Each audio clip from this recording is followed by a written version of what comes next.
And joining us now on the WashU Sports Network is the women's soccer coach at Washington University in St. Louis, Jim Conlon. Coach Conlon, thanks for joining us here on the Bears in Hibernation feature. Chris, thanks for having me. I'm happy to join. Well, Coach Conlon, my first question for you is, obviously it's been an interesting last couple months. What's been keeping Coach Conlon busy during COVID-19? I think the busiest is just staying up with both families, my soccer family and my blood family. Really trying to stay in touch with the team, make sure that they're all doing as well as they can. I had a junior high student and a high school student have to learn virtually at home. So really just trying to stay connected with the people I love and try and make sure that they're all doing well in these times. And that's been taking up the majority of the time. Now, Coach Conlon, I did see on Instagram that you added a four-legged friend to the family recently. Yes, we did add a dog to the family. Our pup passed not too long ago, and my wife brought up the idea. My two children jumped on it pretty quick, so we've spent some time, and I got to give a lot of credit to my children. They've done the majority of training Cooper, but we're excited to have Cooper Conlon in the house, and he brings a smile to a lot of our faces when maybe we're not having a great day. Jim, let's talk a little bit about last season. The Bears went 18-1-3, advanced to the quarterfinals, won the UA title for the fifth straight year, had a couple All-Americans, couple academic All-Americans. I mean, it was a super special year for your program. Just talk to me a little bit about last year. Yeah, I mean, we have high standards for our women in the program, academically and athletically. We try and set high goals, high standards to live by each day. And I couldn't be more proud of that team. You know, that team last fall really dug in deep and strived for excellence on the field and in the classroom. We had a great academic year in the fall and the spring for our team. We obviously won a lot of games, advancing to the Elite Eight, played a great opponent there. Just really proud of our women's effort to find themselves and really put together a great collection of unified talent and adversity mentally and physically out of them. So, great team, excited fall last year, and we're hoping that this fall will be equally as exciting.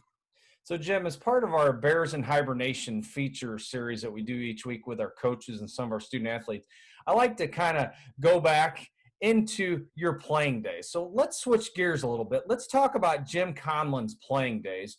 You were a four-year letter winner at Loras College up in Iowa, which has a super rich tradition in men's soccer. We've seen them at the Final Four many of times. Talk to me about what that experience was like, and tell our fans, what kind of player was Jim Conlon? Were you a goalie? Were you a goal scorer? Did you play defense? So talk to me about your experience at Loras. So Loras was a great opportunity for me to continue my career. I think a lot of people that know me as well is I ended my senior year in high school with my femur sticking out of my leg. And so I didn't know if it was over at that point. Did the college tour thing, met with Coach Johnson up at Loras, and just knew that was the place for me. It was a short distance from home. I'd like to think I'm a high energy, passionate coach. I was way more than that as a player. I mean, a lot of energy. Played outside back, center back combo. At one point, Coach Johnson even removed the player in front of me because I wouldn't stay in position, and I would just run up and down the entire outside flank area. So, but it was a great experience for me. Really take a lot from Coach Johnson. At the time, he was the director and chairperson of the physical education department, head men's coach. We then started a women's program while I was in college, so he became the head women's coach. He was also the head men's tennis coach, and had four children under the age of 8 at the time, many of which are coaches now. He has since moved on to Western Illinois and doing a great job there. But when you just look at a person and the way they conduct themselves in the program, it taught me a lot. It was not the nationally prominent program it was now. Dan Rothard, who recently retired from that program, he and I were teammates. And we really just tried taking it from a conference power to a regional power at that time. And they've been able to move on. But just a great experience in many ways, surrounding myself with great people. One of the lessons I had to learn was my coach leaving during my time there. Another lesson was I had 19 first-year teammates when I was a first year, and I was the only senior to graduate the program. So as you deal with that, how to lead a team when it's just yourself. And I would be remiss if I didn't say that I met my wonderful bride as a soccer player. Jeannie and I met at Loras, and the rest is history. It's been 20 great years with her to this point. Well, that's the most important part of your experience at Loras, Coach. No doubt about that. So I have a question. So you moved on, you did some coaching after you graduated from Loras, and you landed your first head coaching job at Wartburg College, which is also in the American Rivers Conference.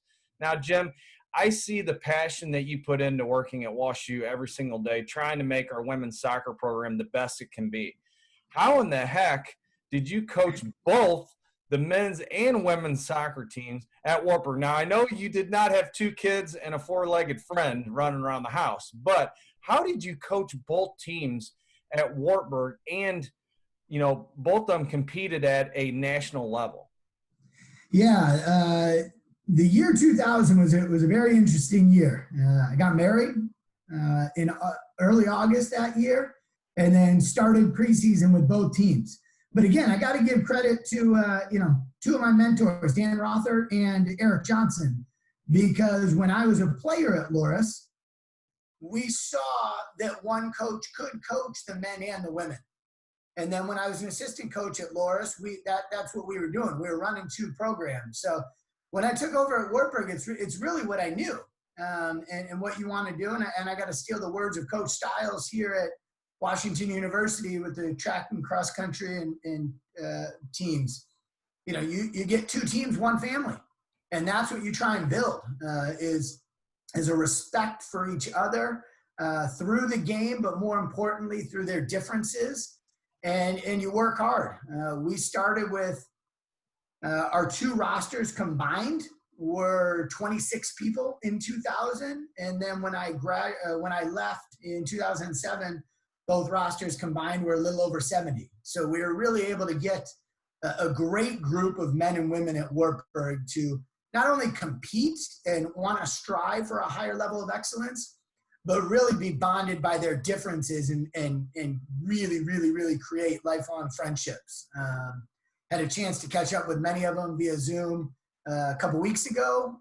And then we've got a wedding coming up here in later July, a Wartburg wedding. So that's really what it's about is making those connections for well more than past their playing days. Well, tip of the cap to you on coaching both teams because, I see how hard you and Joe Clark, our men's soccer coach at WashU, work, and to think you were doing both jobs is super impressive. All right, Coach, I want to take you back to probably a night that you remember well, 2016 in Salem, Virginia. WashU wins its first national championship in women's soccer history. Talk to me. Obviously, you've had, time to reflect on that now. I know you're focused on 2020, and I know that's all you're focused on. But when Megan Wolf's PK went in the back of the net, what was that feeling like? And Jim, what do you remember from that run 4 years ago? Well, I remember everyone doing their part, everyone doing what they were capable of, playing within themselves, supporting each other unconditionally. But when Megan's kick went in and I saw the rush of women from the sideline, I remember just saying yes and being extremely grateful. I knew that we had a world-class coach across the way from me. I knew we were playing a quality team. And so to just get that result on that day against that opponent with a great coach leading them was gratifying. But I've been asked that question several times since then, and they say, what was most rewarding about it? And honestly, the fact that we can have uncompromised excellence athletically and academically, knowing that we can be the scholars, we can be the future doctors, the future politicians, the future lawyers, the future social workers, everything we were with those women and what they graduated and stood for academically, but we could win too. We could win at that stage, at that level, that you didn't have to sacrifice. You didn't have to sacrifice the academics to be a winner. You didn't have to sacrifice the winning for academics, that we really could be the best of both worlds. And that's, I think, why I really had that yes kind of internally rush through my body in that moment. I was proud for those women. I was proud of the women that came before them that set the tradition to really allow us to play on that platform. And I'm just proud that, we were able to take advantage of that result on that evening. I can tell you this, Jim. I was standing about 20 feet from that goal, videotaping each PK, and I thought the same thing when it went in. Yes, but then I also realized I had a job to do, so I could not let my emotions take over, because obviously, not very often do you see a team win on a game-winning goal or a game-winning PK, or that's like hitting the game-winning shot in basketball, or hitting the game-winning field goal in football. So that was definitely a incredible moment to be a small part of. Jim, let's switch gears again. Let's talk about the 2020 season. You're entering your 13th season. You have 208 wins, 8 NCAA quarterfinal appearances. You've been to 3 Final Fours. As you continue this success in this program with Washington University women's soccer, what do you think has been the key to keeping that success high level on the field, high level in the classroom, and high level people that you recruit each year? Well, I think the simple answer is trust, belief, and accountability. I think the women in our program deserve all of the credit for what we're doing. I think they trust in what the program stands for and what we're asking of them. I believe that they believe in themselves. They believe in their teammates. Sometimes they don't even understand how good they can be until that belief starts growing inside of them, and they really feed that off of each other. How can we help them be the best version of themselves? And they're accountable. They know what it takes.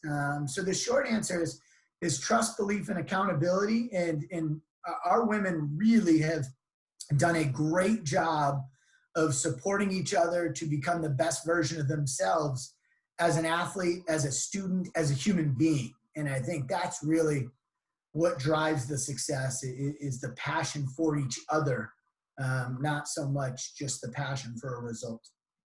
I mean, Jim, obviously it's been an interesting last couple months for many of your colleagues at WashU and for your student athletes who obviously didn't get to complete their year on campus. You probably are just ready to get the fall season going and hitting that preseason in a few weeks. Yeah, I think that's the hardest part, is you just don't get to see people. It is wonderful connecting with Zoom. I'm glad we have that technology that we can physically see each other. But that ability to be in a room and just look at them and feel their energy, to where we can have that connection of human interaction and bettering each other.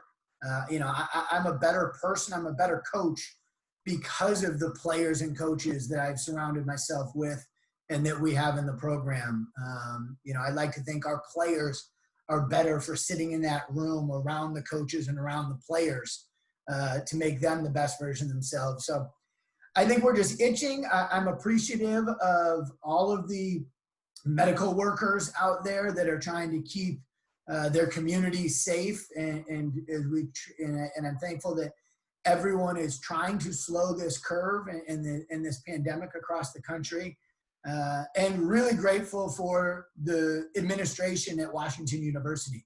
I know they're working diligently to get our students back on campus. When that happens, we will be able to get back on the field And yes, we are excited. We're excited to be on the field. We're excited to kick a ball. I'm excited to coach. I'm excited to just really start that process of growing with each of these women inside the program. But I really would be remiss if I wasn't thankful for all these people making that happen. So that way I can do what I love. Well, Jim, thanks for coming on and talking a little bit about your past at WashU and also your soccer days back at Loras and coaching at Wartburg. Really appreciate it. Stay safe, and hopefully we'll see you back in the office in a few weeks. And preseason, hopefully, we'll start here in about 6 weeks. You got it, Chris. I appreciate the time.